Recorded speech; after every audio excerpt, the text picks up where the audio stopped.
Olá, queridos irmãos. Um abraço para todos vocês. Muita saudade, viu? Nós vamos ler aqui um texto da Palavra de Deus que certamente confortará o nosso coração. Aqui no livro de Atos, capítulo 27, a partir do primeiro versículo, diz o seguinte: E como se determinou que havíamos de navegar para a Itália, entregando Paulo alguns outros presos a um centurião por nome Júlio, da corte Augusta. E embarcando nós em um navio adramitino, partimos navegando pelos lugares da costa da Ásia, e estando conosco Aristarco, macedônio de Tessalônica. E chegamos, assim, no dia seguinte, a Sidom, e Júlio, tratando Paulo humanamente, lhe permitiu ir ver os amigos, para que cuidasse dele. E, partindo dali, fomos navegando abaixo de Chipre, porque os ventos eram contrários. Vamos parar por aqui, porque esse texto é muito especial, muito maravilhoso. Nós conhecemos bem, assim, do seu fundo histórico. É que Paulo estava viajando em um navio, onde muitas dificuldades ali ele teve que passar juntamente com a sua tripulação. E é nesses dias, meus queridos irmãos, que nós podemos pensar e que nós estamos assim atravessando neste quadro de tamanha ansiedade e perplexidade e para muitos de um futuro realmente incerto. É que nós podemos pensar em quando estamos no meio do fogo cruzado, quando estamos no meio assim da tempestade. Nesse capítulo 27, vai também adiante, até o capítulo 28, nos conta, na verdade, sobre a história de Paulo, sobre a sua viagem, a viagem de Paulo, e ele preso exatamente até Roma. Então, meus queridos, mas aí nós vamos ver uma demonstração tão especial desse homem de Deus, que ele vai demonstrar uma fé no meio da tempestade. Como é o tamanho da nossa fé quando estamos passando por dificuldades, passando por tempestades. Porque quando nós estamos na bonança, é muito fácil. Na verdade, é isso. Mas o texto vai nos dizer: Paulo havia saído, aliás, sido entregue às autoridades pelos judeus. Conforme Atos 21, é uma grande realidade. E ali havia comparecido ao julgamento no Sinédrio e diante do comandante Cláudio Lísias, conforme no livro de Atos 23, enviado ao governador Félix 2 anos mais tarde, ao ser substituído, conforme Atos capítulo 24 e 25, e por fim, diante do rei Agripa, conforme Atos 26. Então, sendo enviado preso para Roma, meus queridos irmãos, é nesta viagem que se concentra exatamente o fundamento mais forte, então, da nossa breve reflexão. É que no livro de Atos 27, no versículo 9, Paulo, já há algum tempo navegando, ele mantém a fé em prontidão. Ah, meus queridos, é muito fácil quando está tudo bem conosco, não é verdade? Mas quando tudo se desmorona, vai rio abaixo, quando as dificuldades chegam, e aí, o que fazer? Paulo se prontificou através da sua fé.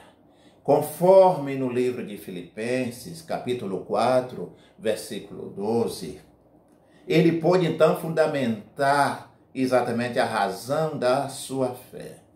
Então, será que nós podemos dizer em alto e bom som, quando nós cantamos aquele cântico na nossa igreja, que por sinal, a nossa igreja canta muito bonito, e quando a Eliane canta, hein, Eliane? Então, cada vez que a minha fé é provada, tu me dás a chance de crescer um pouco mais. Será que isso está acontecendo mesmo conosco? Quando nesses dias a nossa fé está sendo provada, será que nós estamos crescendo? Será que estamos buscando as chances que Deus está realmente nos oferecendo para nós crescermos no nosso lar, no meio da nossa família, dos nossos parentes, dos nossos amigos? Precisamos então pensar nisso. Mas alguns dias ruins deve ser a motivação, meus queridos, para lutar. E não para nós desistirmos exatamente da nossa jornada. Porque nós temos um ajudador. Nós temos Deus. Aliás, temos Jesus Cristo. Temos o Espírito Santo. É isto. Mas a história, depois de um período sem ventos e de vagarosa navegação, o navio é açoitado por persistente e violenta tempestade. E aí é assim que Paulo reage. Capítulo 27, no versículos 20 e 22, o que é que vai nos dizer aqui, então, a palavra? E não parecendo havia já muitos dias, sem sol e nem estrelas, e caindo sobre nós uma não pequena tempestade, fugiu-nos toda a esperança de nos salvarmos. E havendo muito que se não comia, então Paulo, pondo-se em pé no meio deles, disse: fora da verdade, razoável, ó varões, ter-me ouvido e me em não partir de Creta, e assim evitariam este incômodo a esta perdição.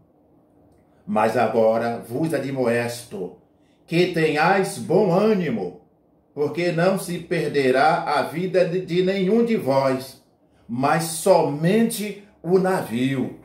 Ah, meus queridos, às vezes nós podemos perder os nossos bens, podemos perder aquilo que nós temos de mais precioso, mas nós não podemos perder a esperança. Não podemos, então, perder de hipótese alguma a nossa fé. Olha, Paulo reage. A sua reação é verdadeira porque ele tem Deus. A nossa reação deve ser assim, legítima, porque nós temos Deus. Nós temos Deus. E aí é que nós podemos cantar em alto e bom som, meus queridos. Deus é fiel. Aí nós cantamos: Deus é fiel para cumprir toda a promessa ditas a mim. Deus é fiel, Deus é fiel. Ah, meus queridos, é muito bom cantar, não é isso? É bom. Então, meus queridos, vamos tirar algumas lições para as nossas vidas, rápidas aqui para nós. Indiscutivelmente, Deus está conosco. E ele diz assim: não temas. Não vamos temer diante exatamente das enfermidades, das pestes que venham nos alcançar. Devemos ter bom ânimo. Esta deve ser a nossa convicção.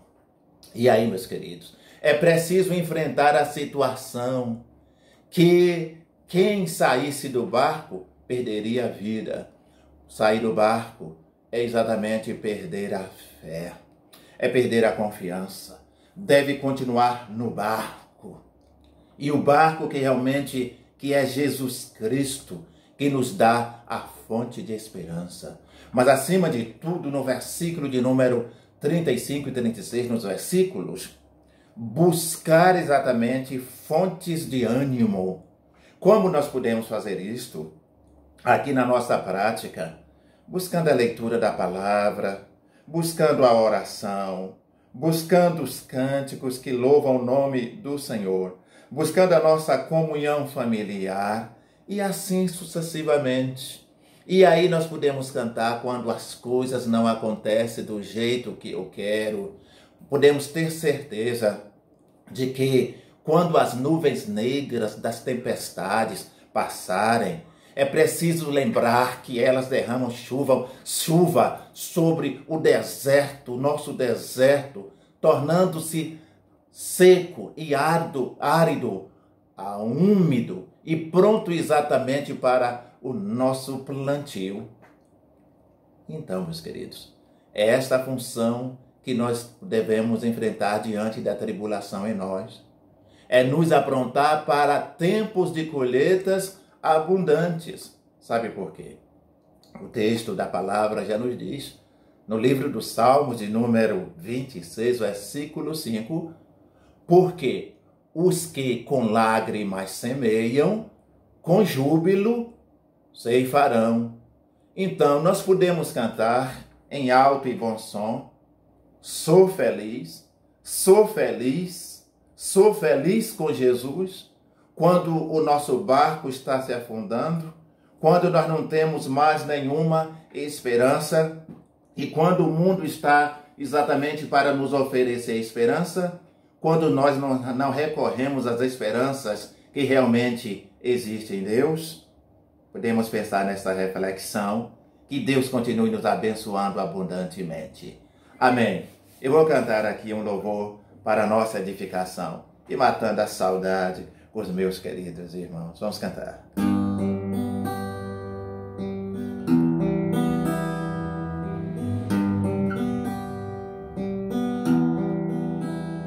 Pai do céu, me ajuda a levar minha cruz, a viver neste mundo imundo, a mostrar para esse mundo que eu sou uma luz,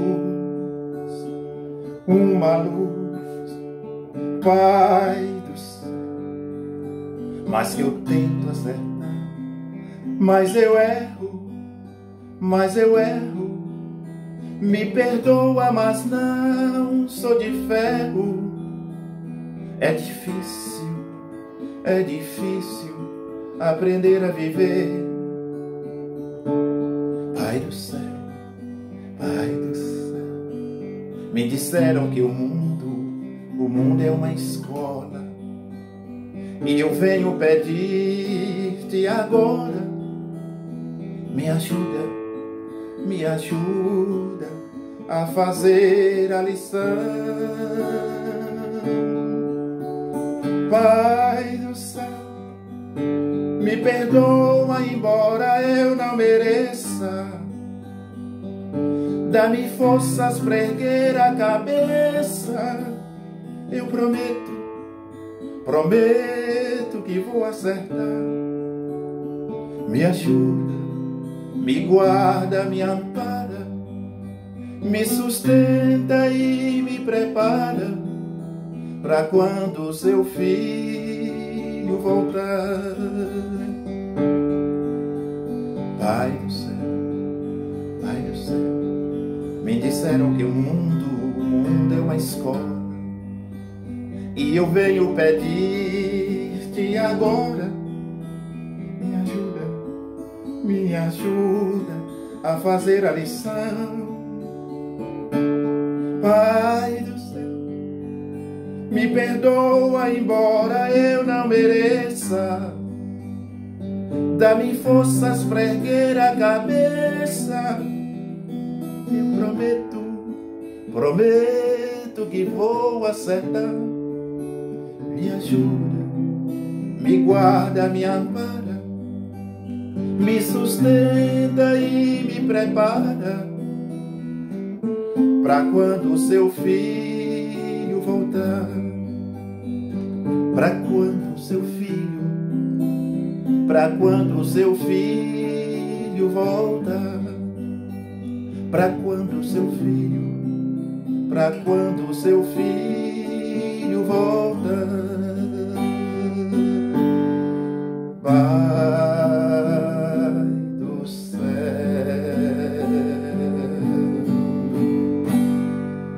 Que todos nós estejamos preparados para este grande dia. Que o Senhor continue nos abençoando, meus irmãos queridos. Até breve, aí na nossa igreja, louvando e bendizendo o nome do Senhor. Amém. Amém.